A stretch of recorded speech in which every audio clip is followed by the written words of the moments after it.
All right, so I need one reader to read today's daily learning target. I'm going to present.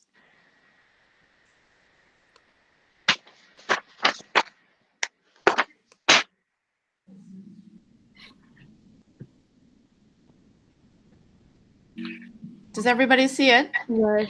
Yes. Yes. Yes. All right, I need one reader. Me.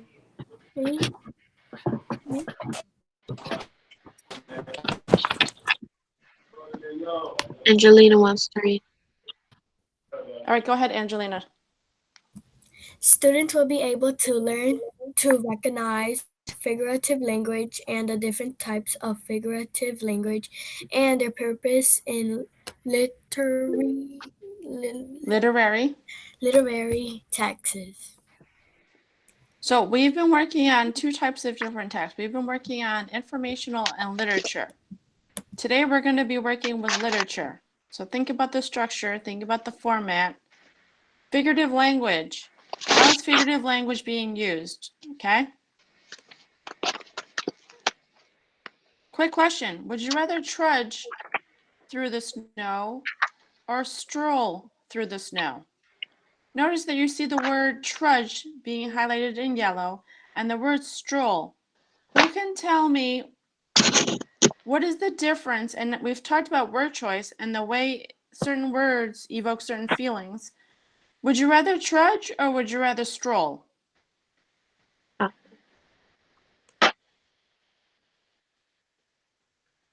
So a verb, all right, we all know what verbs are, right? Verb, trudge and stroll, it's an action, right? Have similar meanings, but each have a different connotative meaning. The feeling behind the word or the phrase. Trudge connotates a struggle. So they're exerting a lot of energy, there's a lot of snow. Whereas when you say the word stroll through the snow, it suggests that they're relaxing. It's very peaceful. It's not that much. It's very tranquil, the feeling behind it. All right. So I need one reader to read. Writers also use.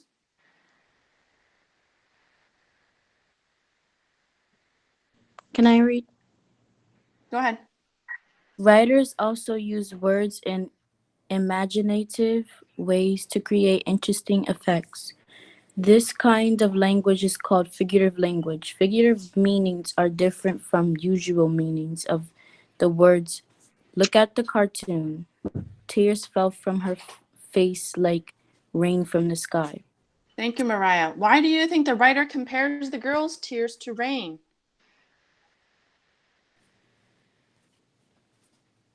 Based on the picture, what do you see?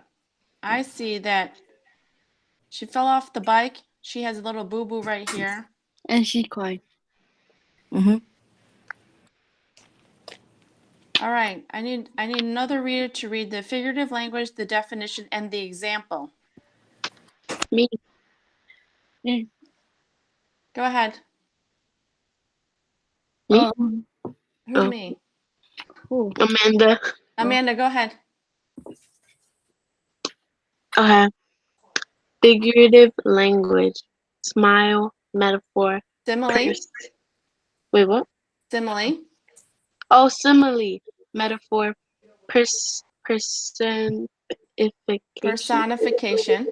Oh, personification. Mm-hmm. Definition. A comparison using like or as. A comparison that doesn't use like or as, giving human qualities to something non-human. Example. She has a smile like sunshine. He is a bear of a man. The boiling tea kettle screeched its complaint. Readers identify which ideas are being compared and what they have in common. So what are they comparing this to? Her smile is like sunshine. The bear is he's a bear of a man, so he's comparing himself to a man. The boiling tea kettle screeched its complaint. So it was telling you that it's ready, the water is ready and it's boiling. They also consider the feelings that words create to appreciate what an author is trying to say. Very similar to the example in the chart, tears from her face like rain from the sky. She was extremely sad, almost like rain falling from the sky. That's what she's comparing it to. All right, so we're going to watch this little short clip. A lot of us have already seen it already.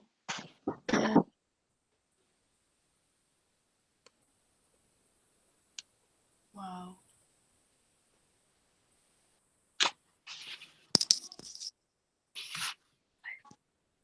I can't hear anything. In either. I don't hear anything.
Who's watching The Office? Oh, me. Oh, that might be my brother.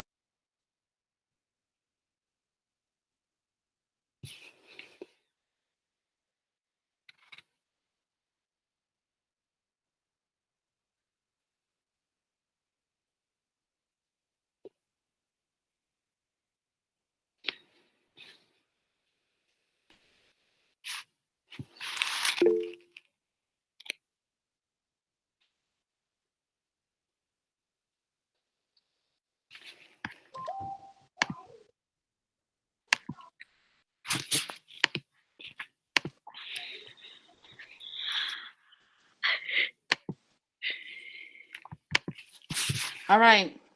We did really good. Was quiet as a mouse. The gold watch. We're going to go through this. I'm going to read this. Please follow along. Sunlight burst through the window and woke Gabriel that bright summer day. He felt disoriented as if he'd been sleeping for years. He didn't even know what time it was, but that was no surprise. He was always late. He pulled on his clothes and went out to the yard where he found his mother sorting through boxes of old things. Why did you get all that junk out of the garbage? Gabriel asked. It's not junk, his mother answered. These are things that I've saved over the years, but it's time to have a yard sale and let them go. Gabriel's mother pulled a broken coffee maker out of one box, the electric cord trailing behind it like a tail. Next, his mother held up a pocket watch, as golden as a tiny sun. Read the chart below and complete what you know about figurative language. What is being compared? The pocket watch and the sun. How are they alike? They are golden and bright. It's comparing how the sun and the pocket watch is golden and bright. So the meaning is shiny and gold.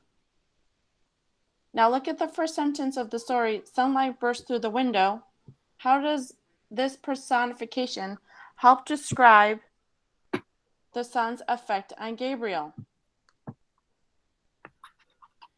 The answer would show this. The author used this simile to show Gabriel's feelings about the watch. Words such as gold, tiny, and sun have a positive connotation, so the simile helps readers understand the watch is special.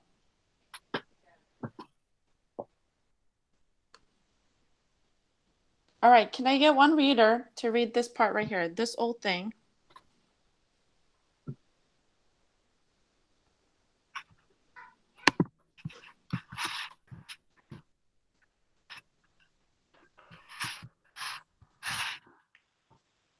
All right, I need one person to read.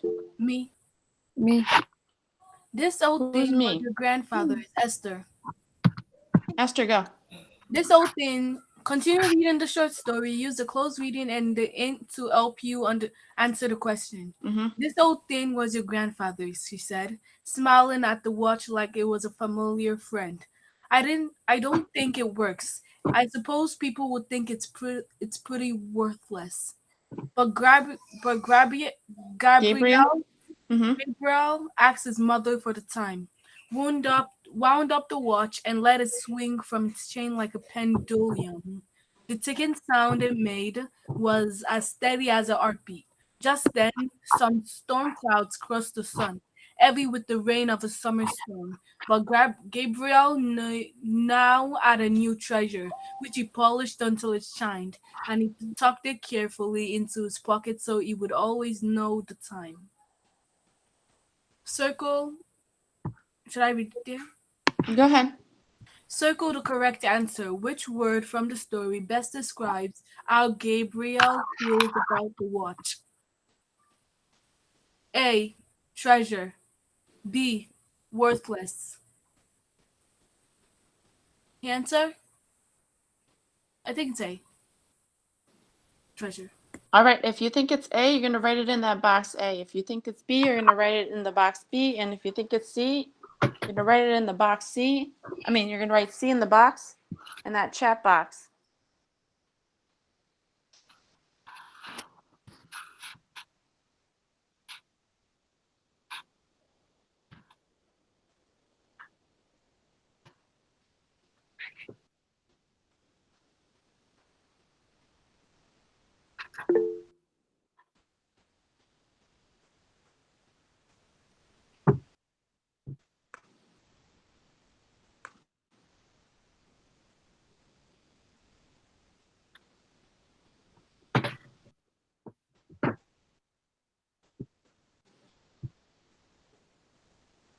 All right, I need one person to explain. Everyone thinks it's A. I need one person to explain why.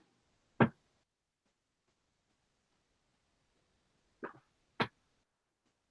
me see who I can call on.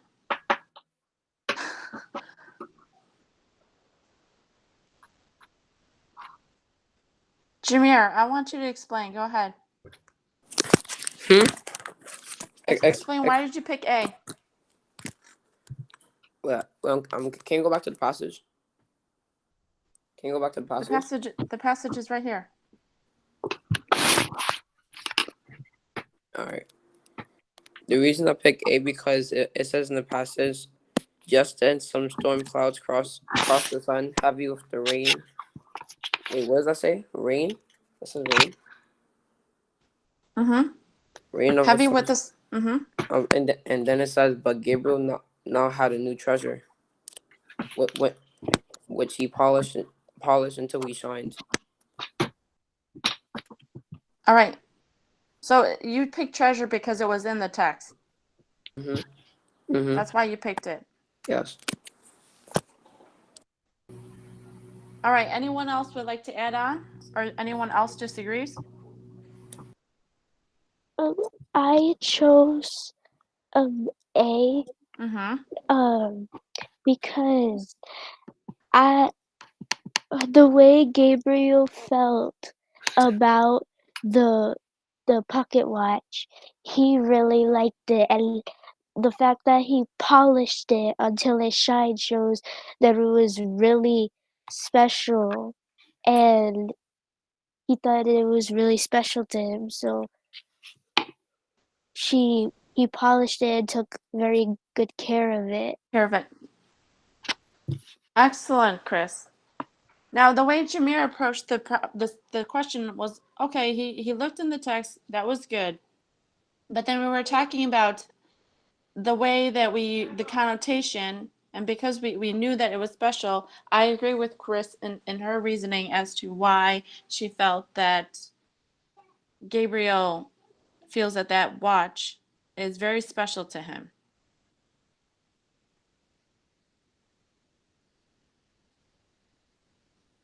Okay, so now what we're going to do is you're going to go into your Google Classroom.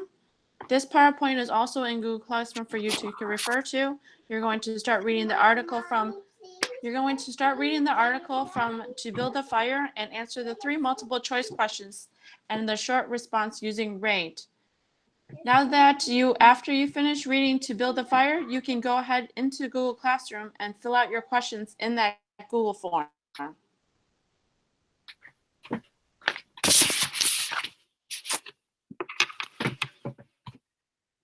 Wait, Miss Wong.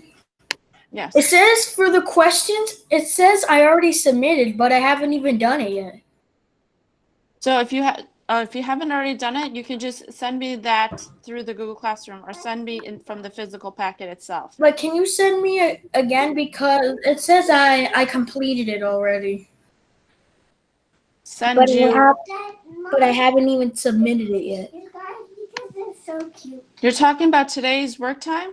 Yeah, to build a fire. How to build a fire.